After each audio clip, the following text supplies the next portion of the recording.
সেই আল্লাহকে যিনি আমার শ্বাস প্রশ্বাসের মালিক, যার দয়ার শ্বাস ত্যাগ করি সুবহানাল্লাহ, আর যার দয়ার শ্বাস গ্রহণ করি।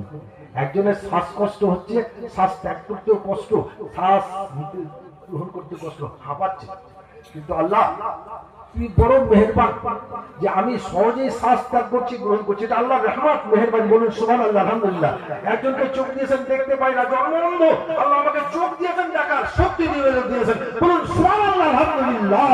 আল্লাহ কান দিয়েছেন, একজনকে কান দিয়েছেন, শুনতে পাই না, জন্মের পর থেকে শশা, কিন্তু আমাকে কানও দিয়েছেন, শ্রবণ শক্তি দিয়েছেন, দুনিয়াতে আল্লাহর মাখলুকাতকে দেখার শক্তি দিয়েছেন, অঙ্গ দিয়েছেন, সঞ্চালন করে খবর দিয়েছেন। একজনকে অঙ্গ দিয়েছেন, সঞ্চালন করতে পারে না, বিকলাঙ্গ।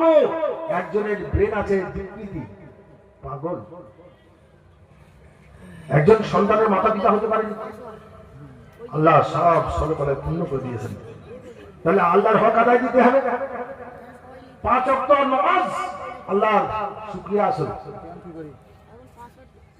5 ওয়াক্ত নামাজ এইভাবে পড়লে হবে না,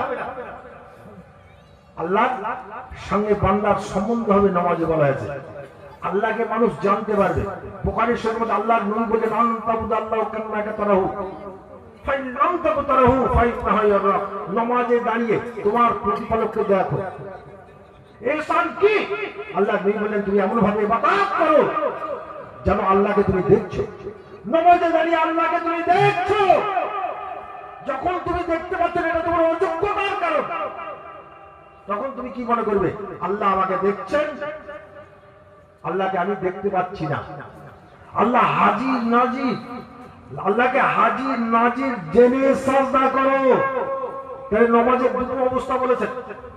তাহলে এই আল্লাহকে আমি দেখতে তো পাচ্ছি না, এটা সঠিক কথা, কিন্তু আল্লাহ যে হাজির আছেন নামাজে তা বুঝতে পারি না। তাহলে নামাজ হবে কি? নামাজ শব্দের অর্থ কি?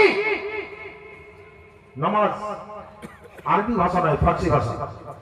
সালাত আরবি ভাষা, এর বাংলা অর্থ হচ্ছে উপাসনা, আরাধনা, স্মরণ।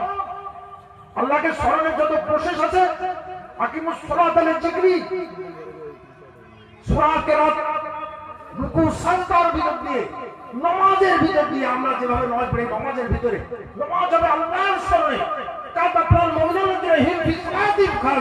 যে সালাতের মধ্যে আল্লাহর স্মরণ হয় না, আর আল্লাহর স্মরণে একাগ্রতা আসে না, মনোনিবেশ ঘটে না, মনোসংযোগ ঘটে না, এই নামাজ তোমাকে কবরে আযাব এবং জাহান্নামের আগুন হতে বাঁচাতে পারবে না।